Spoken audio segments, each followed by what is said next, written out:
आप सब तमाम उस्ताद साहिबान को लीगल टीम की तरफ से प्यार भरी नमस्कार, आदाब, सत श्री अकाल।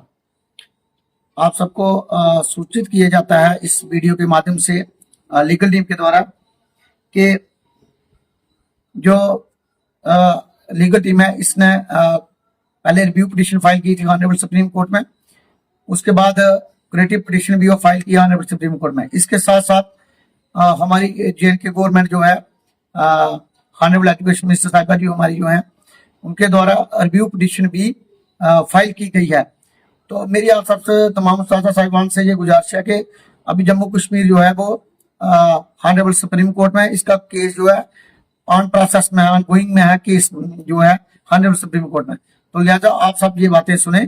उसके बाद दूसरा ये बनता है कि अभी तक सरकार जम्मू कश्मीर की जो है वो हमारे साथ खड़ी है, तो हम सब इस चीज का वेलकम करते हैं। लेकिन लीगल टीम जम्मू कश्मीर की उसने क्रिएटिव पिटीशन फाइल किया ऑनरेबल सुप्रीम कोर्ट में। इसके साथ साथ मैं आपको ये सूचित करता हूं कि इसके साथ ये भी क्लियर है कि जब हमारा केस ऑनरेबल सुप्रीम कोर्ट में है तो हम सुप्रीम कोर्ट की गाइडलाइंस के मुताबिक या रूल एंड रेगुलेशन के मुताबिक हम उससे बाहर नहीं जा सकते, क्योंकि जब तक कोई डिसीजन नहीं आता, जब तक के कोई डिसीजन का कोई परिणाम नहीं मिलता। लेकिन जब क्रिएटिव पिटीशन फाइल होती है तो उसमें एक एडवोकेट जो ऑनरेबल सुप्रीम कोर्ट के हैं उनका एक सर्टिफिकेट लगता है। ये सबसे बहुत बड़ी बात है कि वो सर्टिफिकेट हमें इशू हो गया है और हमारी क्रिएटिव पिटीशन जो है वो सुनने के लायक है और वो एक्सेप्टेबल होगी, ये भी क्लियर है।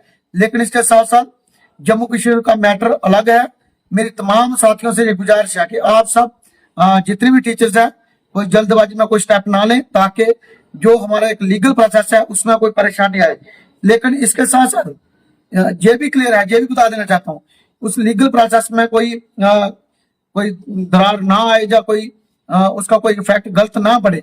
तो इसीलिए लिहाजा जब सरकार खड़ी है, सरकार ने रिव्यू लगाई है और हमने जो क्रिएटिव लगाई है, तो ये एक मैटर जो है हमारा लीगल प्रोसेस में है।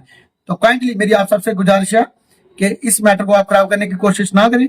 अगर कोई साथी कोई जंतर मंतर पे या कहीं पे कोई धरना करना चाहता है तो पहले अपने जम्मू कश्मीर का स्टेटस देखे कि रिव्यू पिटीशन का क्या स्टेटस है, क्रिएटिव पिटीशन का क्या स्टेटस है, क्या सरकार खड़ी है हमारे साथ, नहीं खड़ी है, या सरकार ने भी टेट का ऑर्डर किया या नहीं किया। इसलिए अगर वॉलंटरली कोई जाता है he will be personally responsible, जो भी होगा वो पर्सनली रिस्पॉन्सिबल होगा। और उसके साथ साथ ये भी कह देना चाहता हूँ कि डिपार्टमेंट की भी उसके ऊपर नजर रखेगा। और इसीलिए मेरी आप सबसे ये गुजारिश है, हमें कोई पब्लिसिटी की जरूरत नहीं है, क्योंकि जम्मू कश्मीर का मैटर ही अलग है। जब तक सरकार की तरफ से, जब तक हमारी रिव्यू या क्रिएटिव पिटीशन की तरफ से कोई डिसीजन नहीं आता, तब तक हम नेक्स्ट स्टेप नहीं ले सकते। हाँ बिल्कुल। लेकिन इसके साथ साथ मैं ये भी कहना चाहता हूँ कि ये जो रिव्यू या क्रिएटिव पिटीशन है ये टीचर जी जॉब सिक्योरिटी को लेकर लगाई गई है। इसलिए आप सब जो जितने भी साथी हैं आप सब इसमें साथ हैं।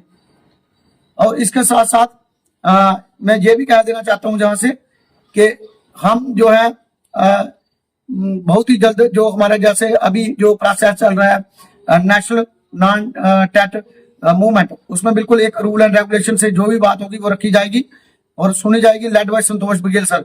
तो नेशनल लेवल पे संतोष सिंह बघेल सर जो है बिल्कुल लीगल टीम के एक नेशनल हमारे प्रेसिडेंट है, उनकी क़यादत में बिल्कुल जम्मू कश्मीर में लीगल टीम है। और इसके साथ NNN टीम जो भी उन्होंने क्रिएट की है उसका भी नोडल हमें हायर किया। लेकिन कोई काम होगा वो रूल एंड रेगुलेशन से होगा। इसलिए मेरी तमाम उस्ताद साहिबान से गुजारिश है, तो काइंडली जब तक हमारी सरकार की तरफ से कोई डायरेक्शन नहीं आती, जहाँ हमारे ऑनरेबल सुप्रीम कोर्ट में जो रिव्यू लगी है, जहाँ क्रिएटिव लगी है, पिटिशनर प्रीतम कुमार अदर्स, उनका कोई डिसीजन नहीं आता है, उससे पहले कोई स्टेप ना लिया जाए, ताकि हमारा जो लीगल प्रोसेस है वो कमजोर हो। मेरी आप सबसे यही गुजारिश है कि आप सब बने रहें। हम सब आपकी जॉब सिक्योरिटी के लिए खड़े हैं और दिन भर रात हम काम कर रहे हैं इसके लिए। तो मेरी आप सबसे गुजारिश है, प्लीज, थैंक यू, जय हिंद, जय भारत, धन्यवाद।